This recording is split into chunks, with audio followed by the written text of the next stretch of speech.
Welcome back, everyone. Today, we're taking a deep dive into a condition you've probably never heard of. It's called HSPB8 myopathy. You got that right. It's also known as myofibrillar myopathy type 13 with rimmed vacuoles. Wow. Yeah. That's a mouthful. Yeah, and we're using some great information today from the Cure HSPB8 podcast and all their foundation material. Okay.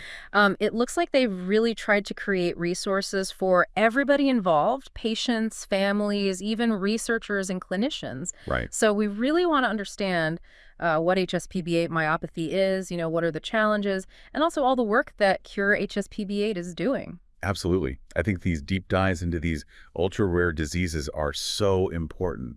It's a whole different world for these patients and families. Yeah, and I think, one of the thing that struck me right away, just even getting into this, there's not a lot of information readily available just about the specific symptoms, and that itself seems pretty telling. Yeah. It really does. When you're talking about a condition where there's not a lot of readily available information, that kind of speaks to how rare and how recently it's been that we've really understood it.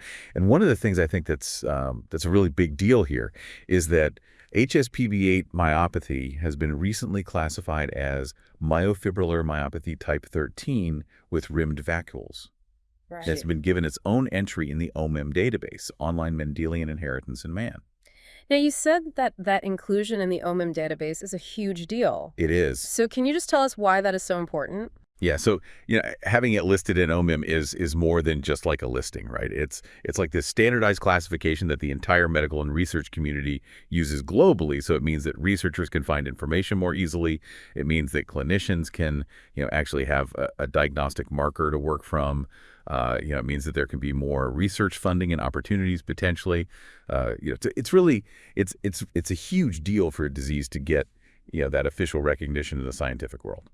So with this enhanced recognition being pretty new, what are some of the challenges, that people and their families with HSPB8 myopathy are facing right now? I mean, materials from Cure HSPB8 really highlight some pretty big hurdles. Yeah, they do. I think one of the big ones, and this is probably no surprise, is that there's very limited research specifically focused on HSPB8 myopathy.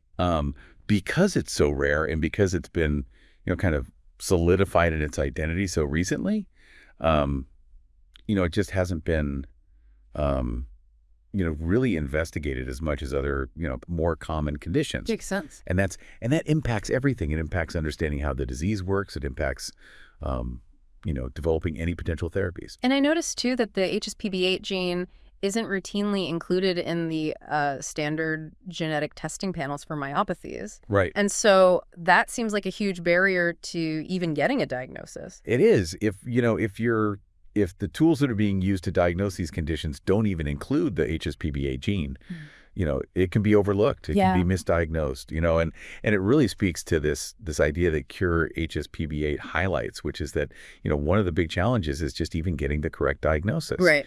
And so, you can imagine the years and years that patients and families spend trying to figure out what's wrong when the test that they're giving isn't even looking for this specific gene. And I think that naturally leads to another point, which is, we don't even know how many people have HSPB8 myopathy, right? I don't. So it's kind of like trying to, solve a puzzle, but you don't even know how many pieces there are. Exactly. Yeah.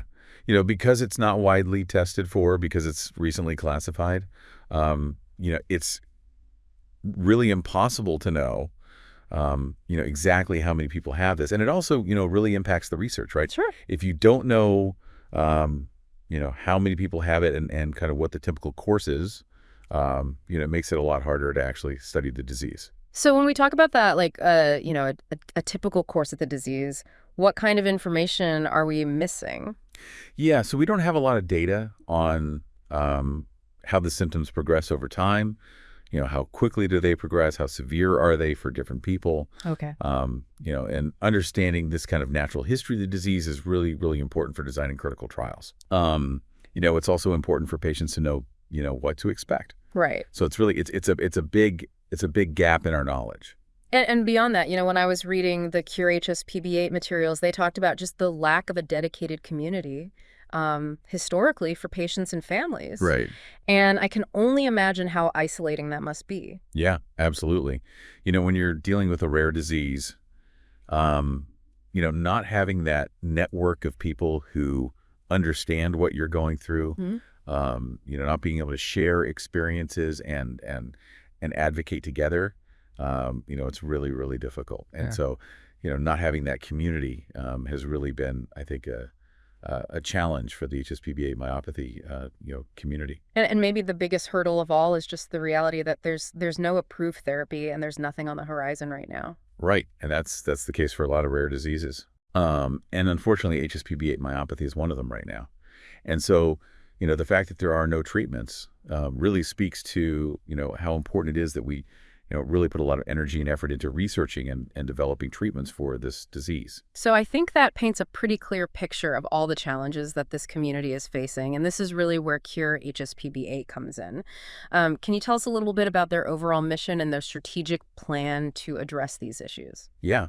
So Cure HSPB8 actually states that they're the only charitable project specifically focused on addressing the challenges of HSPB8 myopathy. Wow. And that's really important because it shows that, they are truly dedicated to this cause. Their overall mission is to improve the lives of all people affected by HSPB8 myopathy. And their vision is a life free of HSPB8 myopathy and its burdens. They want people to be able to live without, this disease hanging over their heads. And really their purpose, they're very clear, is to alleviate suffering, and empower patients in their journey. And so I think, that's really at the heart of what they do. And how do they set out to achieve that? What does that roadmap look like? So they have a 4-pillar strategy. And the first pillar is investing in research and development. Okay. And this is really important, because we need to understand the disease better. We need to develop therapies. And they have 2 key objectives in this area. The first is to identify existing approved therapies that may be repurposed for HSPB8 myopathy. Okay, so drugs that are already out there that maybe could help these patients. Exactly. Yeah. And that's great, because it could potentially provide benefits to patients more quickly if you're using a drug that's already been approved. Yeah, sure. And the second objective is to develop disease-modifying treatments and a cure using, state-of-the-art science. So they're really looking at both the immediate needs and also the long-term goal of finding a cure. So kind of hitting it from both sides. Exactly. Yeah. What about the second pillar? So the second pillar is expanding knowledge of HSPB8 myopathy. Okay. And this is, really about gathering information, and understanding the disease better. They're doing this by creating a patient registry to collect data on how the disease progresses in different people. Okay. They're also defining outcome measures and clinical endpoints, which is important for evaluating any future treatments. Mm-hmm. And then they're also just trying to answer fundamental biological questions about the disease. Like how does it work? What are the underlying mechanisms? So I think it's really interesting that they're focusing so much on the patient registry, especially given, all this missing information about how the disease progresses. And like you were saying, this could be such a valuable resource for researchers. It absolutely could. What's their third pillar? So the third pillar is building the HSPB8 myopathy community. And I think this is a really important one, because as we talked about earlier, there's been historically a lack of a dedicated community for these patients and families. So they're really trying to change that. They have several objectives here. First, they're trying to find all the patients. They're trying to identify everyone who have this condition. Wow. Second, they're trying to create a network of experts, so researchers and clinicians who are, really experts in HSPB8 myopathy. Okay. And then third, they're providing support for families globally. Okay. And they're making sure that information is disseminated in a timely manner.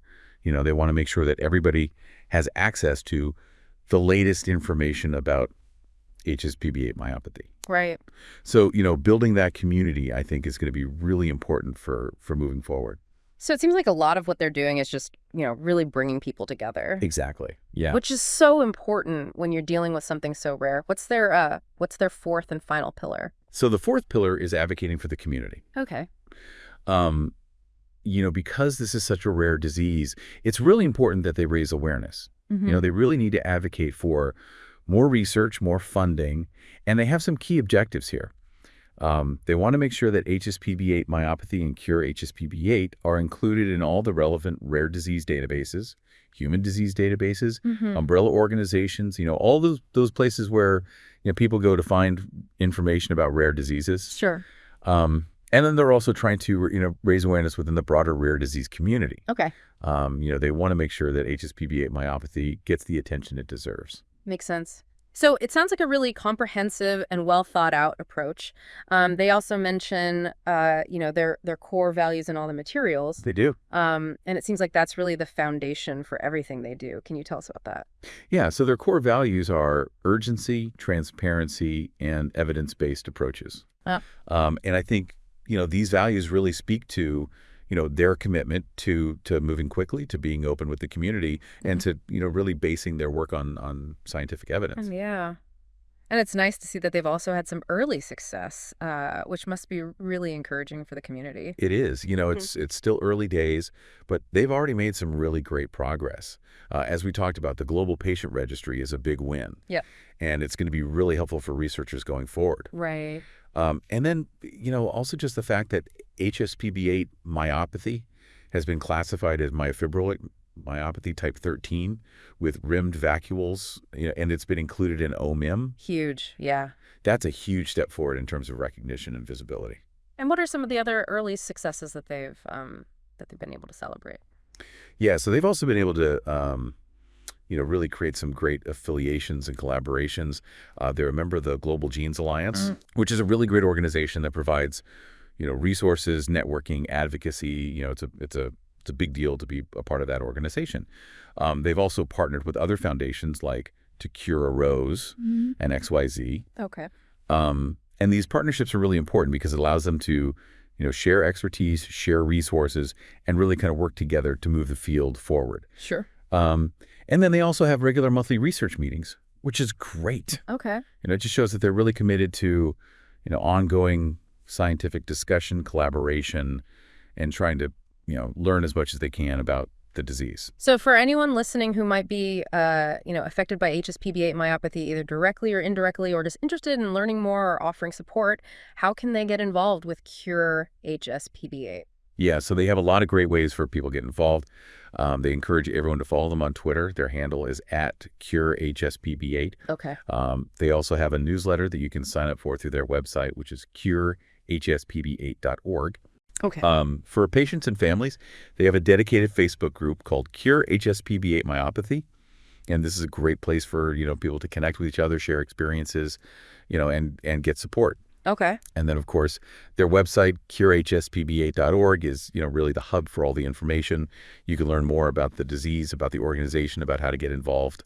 So to close out our deep dive here, could you just kind of summarize the key takeaways regarding HSPB8 myopathy and all the work that Cure HSPB8 is doing? Sure. So the key takeaways are, HSPB8 myopathy is a rare disease. Right. It affects the muscles. We're still learning a lot about it. Yep. But Cure HSPB8 was doing some really amazing work to try to, address the challenges of this disease. They're funding research. They're building a community. They're advocating for awareness. Yeah. And they've already made some great progress, with the patient registry, with the OMIM classification. So, even though it's a tough road ahead, I think there's a lot of hope. This has been a truly fascinating look into HSPB8 myopathy, and I really appreciate, your expertise and your passion for this topic. And to our listeners, as we wrap up, I want to leave you with something to consider. We've seen how challenging it can be to diagnose and understand ultra-rare diseases like this one. And I think it really begs the question, how many other rare diseases are out there that we don't even know about? Mm-hmm. And what can we do to better support patients and families who are facing these kinds of diagnostic odysseys? Cure HSPB8 has done a great job of creating a patient registry and advocating for recognition. Yeah. And I think those are really important steps that can be applied to other rare diseases as well. So I would encourage you to think about that, to learn more about rare diseases, and to see how you can get involved in supporting these communities. Thanks again. My pleasure. Thanks for having me. And to our listeners, thanks for tuning in to another deep dive. We'll see you next time.